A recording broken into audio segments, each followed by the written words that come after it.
તો આશા પટેલના રાજીનામા બાદ કોંગ્રેસ અને ભાજપ વચ્ચે આક્ષેપ પ્રતિ આક્ષેપો થયા। અમિત ચાવડાએ કહ્યું કે શુક્રવાર સુધી તેઓ કોંગ્રેસ ભવનમાં બેઠકમાં સામેલ હતા। રાતરોત જાણે કોઈ સેટિંગ થયું હોય તેમ રાજીનામું આપીને દ્રોહ કરાયાનો આક્ષેપ કર્યો। તો ભાજપ પ્રદેશ પ્રમુખ જીતુ વાઘાણીએ કોંગ્રેસ પર આકરા પ્રહાર કર્યા।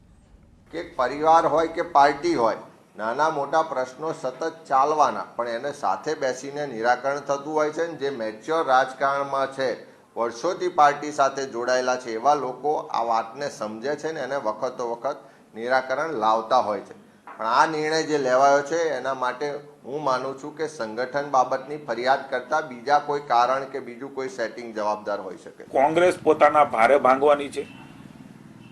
કોંગ્રેસના આંતરિક કલહ ઝઘડો, એમના વિપક્ષના નેતા, એમના પ્રમુખો, રાજીવ સાતવ અહીંથી વયા જાય, બીજા પ્રભારી વયા જાય। મને એવું લાગે છે કે કોંગ્રેસ છઠ્ઠી વાર હારી ગઈ છે, એટલે રાજ્યમાંથી એની કમર તૂટી ગઈ છે। રાજ્યની જનતાએ નકારી છે। કાર્યકર્તાનો કોઈ સમૂહ રહ્યો નથી। નેતૃત્વ વિહીન કોંગ્રેસ